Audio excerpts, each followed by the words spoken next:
al doctor Héctor Rivera Valenzuela, que viene representando al estado de Baja California. Adelante. Claro, sí. Pues, muy buenas tardes y un agradecimiento al senador Romero Hicks por la invitación, igual al senador Raúl Morón Orozco. Saludo a todos los legisladores presentes y con especial atención a mi diputada federal, exsecretaria de Educación del Estado de Baja California, Rosario Rodríguez, y a los compañeros de las secretarías respectivas. Pues este es un tema que, si bien ha causado pues mucho revuelo por lo que está sucediendo en la actualidad, en Baja California esto no lo vemos como algo novedoso. Baja California es un estado de inmigrantes, un estado de oportunidades. Hace 50 años, el 30% de los bajacalifornianos habían nacido en otro estado de la República. Hoy en día, menos del 50% de los bajacalifornianos tienen padres que nacieron en Baja California. La mayoría nació en todos los rincones de nuestro país. Entonces, en ese mosaico de patrones culturales de todo el país, nosotros hemos aprendido a convivir con ellos. Hemos aprendido a vivir con una tolerancia muy distinta a la que viven en otras entidades del propio país. Pero no solamente han sido inmigrantes nacionales los que se han establecido en Baja California. Hay una colonia rusa que se establece a principios del siglo XX en Ensenada, que hoy es muy importante en todos los sentidos. Hay una colonia china que ha hecho que la comida típica de Mexicali sea la comida china. Y que además de eso hay un número importantísimo de personas de todo el mundo. Hemos tenido grupos de migrantes, así como ahorita tenemos a 19,000 haitianos y africanos entre Mexicali, Tecate y Tijuana. Hemos tenido también en ocasiones barcos de inmigrantes chinos que se han tenido que atender, más de 400 chinos en un solo barco, aproximadamente 50 iraquíes que llegaron en búsqueda de un asilo en Estados Unidos, brasileños, centroamericanos, colombianos, argentinos. Tenemos gente pues de todo el mundo. Esto nos ha permitido pues tener que emprender programas de atención a esos migrantes.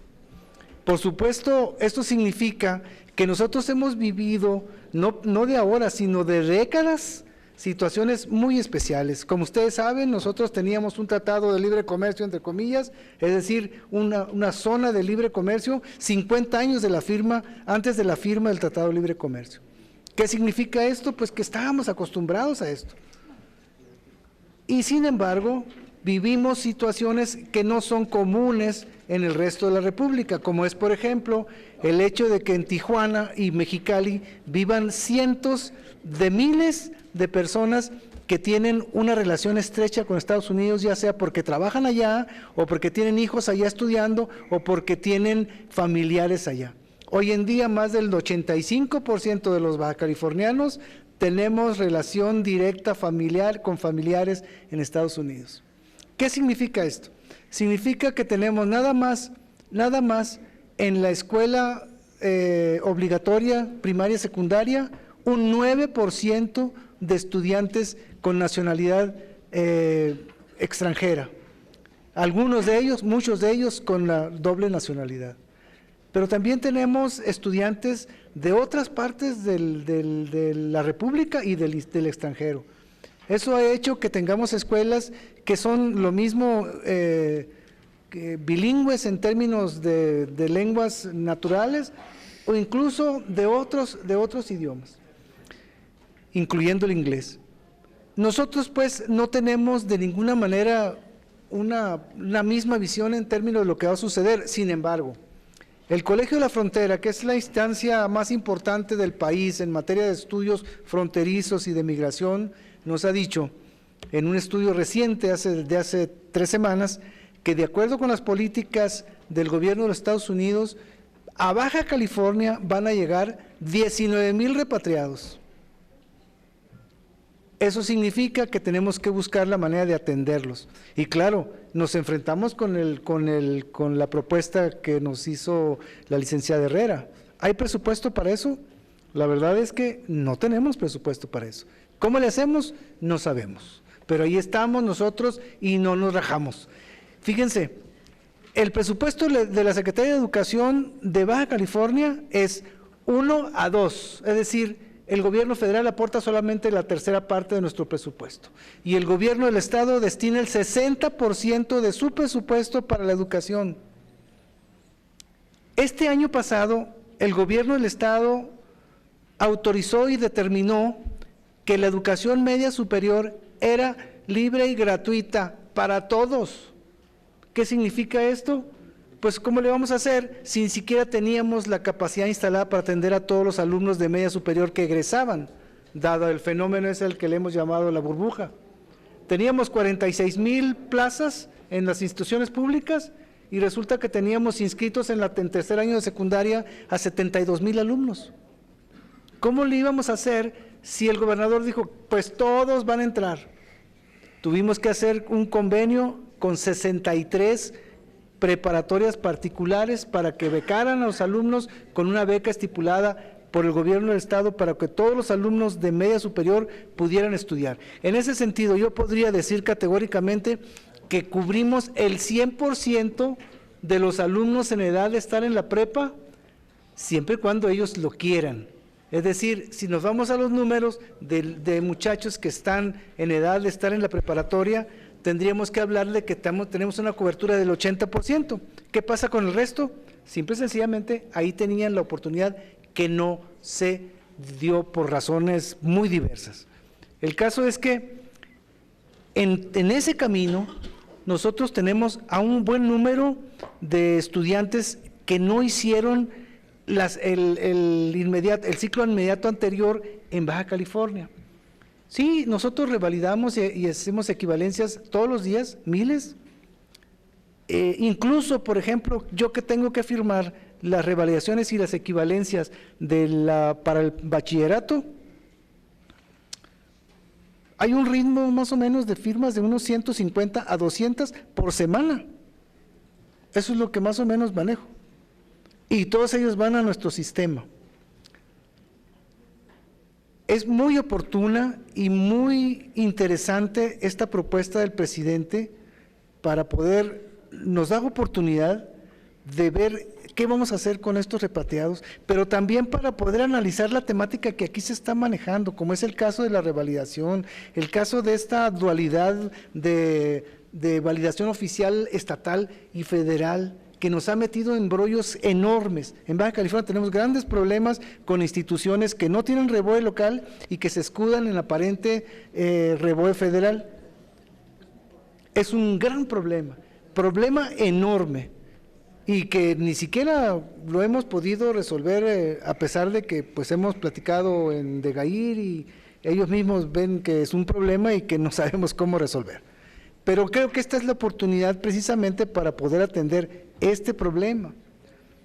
De la misma manera, yo diría que la experiencia que hemos logrado nosotros por estas décadas de trabajo con migrantes, puede ser importante que algunos que se enfrentan por primera vez a este tema, ahora con los repatriados, pudieran acercarse con nosotros y podemos establecer algunos quizás sugerencias de cómo le hemos hecho nosotros. Igual quizás como le han hecho en Ciudad Juárez y como le han hecho en otros estados fronterizos. Lo que sucede es que nosotros tenemos una gran diversidad de inmigrantes nacionales, que no se da quizás en el resto de la República, porque allá, nadie nacimos allá prácticamente, todos nacimos en otra parte, y los hay de todos lados. No se diga los que van queriendo cruzar y que se quedan ahí, como es el caso de los haitianos que ahora están decidiendo quedarse en Baja California a raíz de lo que sucedió en Estados Unidos. ¿Qué vamos a hacer con ellos? Resulta que hemos estado estudiando a los haitianos y a los africanos y muchos de ellos son profesionistas. Ustedes van a ver un tipo que habla 4 idiomas repartiendo chicles en la calle. Que bien podríamos nosotros aprovechar esa fuerza de trabajo, esos individuos que nos pueden ayudar. no tenemos maestros de francés, pues ahí los tienen. En fin, hay esta situación que es sumamente interesante, que yo veo que con mucha yo diría con agrado, algunas de las propuestas que se han hecho. El caso de la propuesta de Morelos, por ejemplo, yo sumaría a esa propuesta de Morelos de la parte del apartado 14, el que habría que sumar también ahí a las especialidades, además de las maestrías y doctorados, porque la maestría y el doctorado, o el maestría y doctorado es distinto de especialidades, y hay áreas, por ejemplo, en todas las áreas de salud, donde traemos grandes problemas. En el caso de nosotros tenemos demandas en el Estado porque no hemos reconocido especialidades médicas, por ejemplo, de gente que hizo la especialidad en Estados Unidos o incluso en Inglaterra, que no les hemos podido dar porque la ley nos marca que tenemos que buscar a un par para que pueda revalidar, para que pueda aclarar si esta especialidad es buena, a pesar de que pudieran venir de una universidad con mucho prestigio. Creo que en ese sentido la ley dio un retroceso, porque antes, en ese caso, lo que sucedía era que bastaba con que un individuo hiciera una especialidad en una universidad reconocida, como por ejemplo el Directorio Mundial de las Escuelas de Medicina, para que pudiera ser aceptado. Hoy ya no es eso.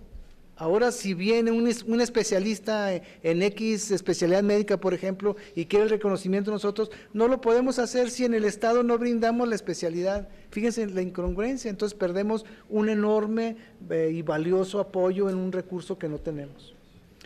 En fin, yo creo que habría que quizás aumentarle a eso las especialidades en algunas áreas, particularmente en todo lo que tiene que ver con las ciencias de la salud.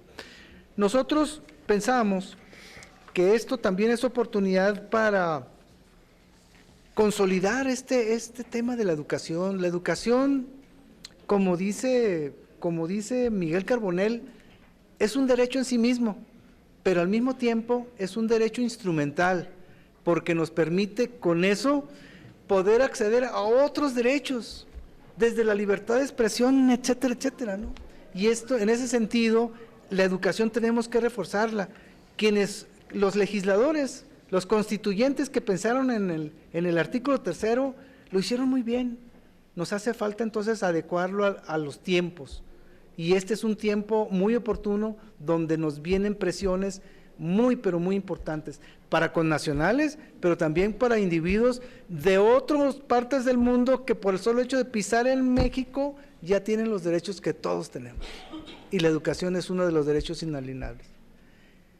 En Baja California estamos trabajando muy arduamente para poder resolver muchos de los temas que se han planteado en esta propuesta preferente, de la iniciativa preferente del presidente.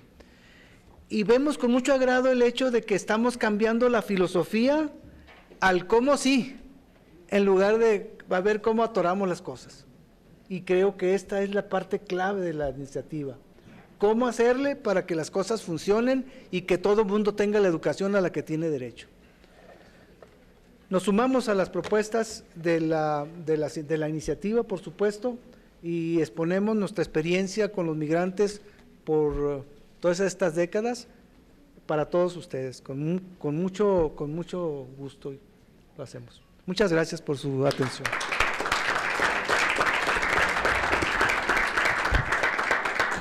Gracias, doctor, por su participación. Le damos ahora la palabra a la maestra Beatriz Cabrera, que representa al Estado de Veracruz. Muy buenas tardes a todos. Con un saludo del licenciado Enrique Pérez, secretario de Educación de Veracruz, y el agradecimiento al senador Romero por la invitación a participar en una reunión tan importante